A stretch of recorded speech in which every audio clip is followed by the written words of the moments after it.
नमस्कार दोस्तों, मैं हूं दीपक और आप देख रहे हैं अनुपक ब्लॉग। और आज हमारा लास्ट दिन है माउंट आबू में। हमने सारी चीज़ें जो है वो कवर कर ली हैं इस वीडियो में। यानी ये जो माउंट आबू के जो फेमस लोकेशन है वो सारे हमने कवर कर लिए हैं। ये हमारा तीसरा दिन है माउंट आबू में और आज शाम को वापस हम लोग अहमदाबाद रिटर्न चले जाने वाले हैं। उससे पहले मैं आपको बता दूं कि अगर आप माउंट आबू आके उसकी संपूर्ण यात्रा करना चाहते हैं, सारे लोकेशंस का आनंद उठाना चाहते हैं, मज़े करना चाहते हैं माउंट आबू में, तो कुछ ऐसी लोकेशंस है जो हमने कवर की है। ऑलरेडी आप वीडियो में देख ही लेंगे, तो मैं वो सारे लोकेशंस आपको बता देता हूँ और कैसे आपको आना है अगर कहीं से आना है तो। जस्ट फॉर एग्जांपल कि मैं आया हुआ हूँ अहमदाबाद से। अब अहमदाबाद से आने के लिए यहाँ पे दो रास्ते हैं। रास्ते तो कई हैं लेकिन दो रास्ते मैं बता देता हूँ। एक है आप GSRTC की बस पकड़ लें, गुजरात स्टेट ट्रांसपोर्ट सर्विसेज की, तो आप उससे आ सकते हैं। नरोड़ा पाटिया से भी आपको मिल जाएगी, गीता मंदिर से भी मिल जाएगी बस। और दूसरा रास्ता है कि आप ट्रेन से आएँ, अहमदाबाद रेलवे स्टेशन से ट्रेन पकड़े और आके आबू रोड उतर जाएँ। लेकिन अगर आप बस से आते हैं, रोडवेज बस से, जस्ट फॉर एग्जांपल GSRTC से, तो होगा क्या कि आप ऊपर तक आ सकते हैं, माउंट आबू तक आ सकते हैं, ऊपर माउंट पर।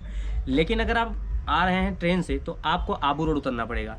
और फिर आप कहीं से भी अगर ट्रेन से आ रहे हैं तो आपको उतरना तो आबू रोड ही पड़ेगा, क्योंकि ट्रेन ऊपर तक नहीं आती है, ऊपर तक सिर्फ बसेस आती हैं। तो ट्रेन वहाँ ट्रेन छोड़ेगी आपको और वहाँ से फिर से आपको कोई व्हीकल लेना पड़ेगा। जस्ट फॉर एग्जांपल अगर आप बस पाते हैं तो बस, या फिर जीप चलती हैं तो जीप से आप ऊपर आएंगे। तो ऊपर आने के लिए अगर छोटी गाड़ी से आएंगे लाइक जीप से, इको से, तो आपको 60 से 70 रुपये पड़ सकते हैं। और अगर आप बस से आएंगे तो 42 रुपीज़ टू 40 रुपीज़ पड़ेंगे। ये डिपेंड करता है कि कौन से स्टेट की बस है। अगर आप राजस्थान की बस है तो शायद 40 रुपये लेते हैं, और अगर गुजरात की बस है तो 42 रुपीज़ लेते हैं।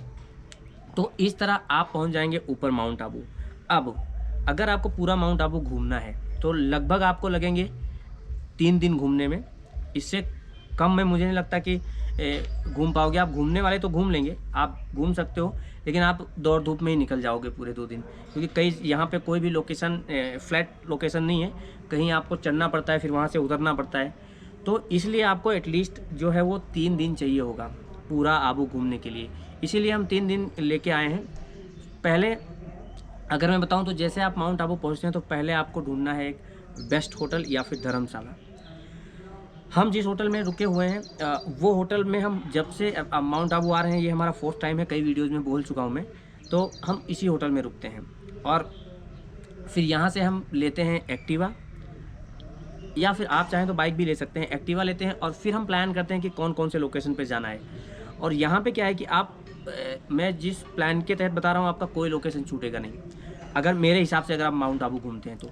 देखो, होटल लिया आपने और एक्टिवा ली, एक्टिवा में आपने भरवाया पेट्रोल भरवाने के बाद सीधा अगर आप मॉर्निंग में यहाँ पहुँचते हैं, जस्ट फॉर एग्जांपल, तो आपको मॉर्निंग में यहाँ से निकल जाना है गुरु शिखर की तरफ। आप रास्ते में पाओगे अरुदा देवी टेम्पल, शक्तिपीठ है वहाँ। फिर वहाँ से आप जाओगे तो दिलवाड़ा जैन टेम्पल है, वहाँ पे आप घूम सकते हो। और जितने टेम्पल्स हैं वहाँ पे फ़ोटोग्राफी वीडियोग्राफी अलाउड नहीं है। तो अगर आप वीडियो बनाने के लिए पर्टिकुलरली आ रहे हैं तो आप टेम्पल्स में ना जाएं। वहाँ पे जाएंगे तो आपको कुछ भी दिखाने को मिलेगा नहीं। अगर आप घूमने के पर्पज़ से आ रहे हैं, विजिट करने के पर्पज़ से आ रहे हैं, एंजॉय करने के पर्पज़ से आ रहे हैं, तो आप इन सारे टेम्पल में जा सकते हैं। देन आप जा सकते हैं कुंवारी कन्या, एक टेम्पल है, पुराना है, पूरा आबू का जो इतिहास है, नक्की लेक, वो सब कुंवारी कन्या से जुड़ा हुआ है। अगर वहाँ जाएंगे तो बहुत सारी चीज़ें समझने को मिलेंगी। वहाँ से निकलने के बाद आप थोड़ा और आगे जाएंगे तो आएगा पीस पार्क आएगा और एक म्यूज़ियम आएगा। तो आप पीस पार्क भी घूम सकते हैं, कैमरा वहाँ भी अलाउड नहीं है, लेकिन बहुत ही सुपर्ब गार्डन बना हुआ है वहाँ पे और बहुत कुछ घूमने के लिए है और बहुत कुछ जानने के लिए है। वहाँ पे ऑलरेडी गाइड्स हैं जो आपको चीज़ें समझाएंगे कि जीवन क्या है, मन को कैसे कंट्रोल कर सकते हैं। ये सारी चीज़ें आपको पीस पार्क में देखने को मिलेगी। पीस पार्क घूमने के बाद आगे एक म्यूज़ियम है, वहाँ भी आप जा सकते हैं। उसके बाद आपको सीधे निकल जाना है गुरु शिखर। जब आप गुरु शिखर जा रहे होंगे तो रास्ते में आपको एक और लोकेशन आएगी, वो है शूटिंग पॉइंट। कुछ वहाँ पे खास है नहीं, ऑलरेडी हमने ब्लॉग वहाँ पे बना दिया है, लेकिन वहाँ से जो अल्टीमेटली नज़ारा जो दिखता है वो दूर तक दिखता है, क्योंकि आगे कोई माउंटेन है नहीं, वहाँ से एरिया आता है तराई का।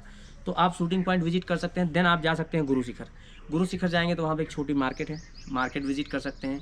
देन गुरु शिखर क्या है कि माउंट का सबसे टॉप नॉच एरिया है, वहाँ पे आपको सबसे हाइट वाला एरिया है गुरु शिखर, तो वहाँ पे आप विजिट कर सकते हैं। देन आप रिटर्न आएंगे तो रास्ते से ही अचलगढ़ के लिए एक रास्ता टर्न करता है और आप चले जाएं अचलगढ़ जाने के बाद वहाँ लोग विजिट करने के लिए 2 लोकेशन है। ब्लॉग हमने दोनों का बना दिया है। एक है महादेव का मंदिर, जहाँ पे शिवलिंग्स की जगह थंब की पूजा होती है उनके, और दूसरा है अचलगढ़ फोर्ट। तो जो टेम्पल है वो नीचे ही मिल जाएगा और वहाँ से आप मार्केट विजिट कर सकते हैं। देन आप ऊपर जा सकते हैं फोर्ट विजिट करने के लिए। वो विजिट करने के बाद अगर आप शाम को जल्दी आ जाते हैं और आप थकते नहीं हैं, थक तो जाएंगे, कल तो मुझे बुखार आ गया था ये सब भटकने के बाद, लेकिन अगर आप थकते नहीं हैं तो आप और जल्दी आ जाते हैं तो आपको आज सनसेट पॉइंट नहीं विजिट करना है। आज आप विजिट कर, उसी दिन सेम डे आप विजिट कर लीजिए नक्की लेक, और नाइट में पूरा घूम लीजिए माउंट आबू। अच्छा नज़ारा है, मैंने उसका भी ब्लॉग बना दिया है, नक्की लेक का भी बनाया है, और बना दिया है हमने नाइट में कैसे मार्केट घूमना है उसका। तो अब जब आप नाइट घूम लेंगे और पूरा नक्की लेक घूम लिया, माउंट आबू घूम लिया, देन आपको आके सो जाना है। उठना है सुबह। सुबह उठने के बाद आप जैसे भी खाना पानी का और नाश्ते का जो भी आपने बंदोबस्त किया है कर सकते हैं। करने के बाद फिर आप सेकंड जो प्लान है वो सेकंड अटेम्प्ट में लीजिए। आप उधर से अब निकल जाइए, जिस रोड से अहमदाबाद से ऊपर माउंट पे आप चढ़े थे उसी रास्ते पे जाइए। आगे एक लोकेशन है गौमुख। गौमुख की क्या खासियत है, मैंने ब्लॉग बना दिया है, आप देख सकते हैं उसमें क्या खासियत है गौमुख की, लेकिन थोड़ा हिस्टोरिकल प्लेस है। वहाँ पे एक गाय का मुख है और वहाँ से कंटिन्यूसली वाटर जो है फॉल होता रहता है 24/7, और जब से चालू है बंद ही नहीं हुआ, और किसी को मालूम भी नहीं है कि वो वाटर कहाँ से आता है। तो वो एक लोकेशन है, थोड़ा डिफिकल्ट लोकेशन है, थोड़ा ट्रैकिंग नहीं कह सकते क्योंकि ऑलरेडी सीढ़ियाँ बनी हुई हैं, लेकिन चढ़ने उतरने में हालत तो आपकी ख़राब हो जाएगी। वहाँ से निकलने के बाद अब आपने लगभग ऑलमोस्ट माउंट आबू विजिट कर लिया है। अब बचता क्या है, एक तो Honeymoon Point, Sunset Point and Toad rose.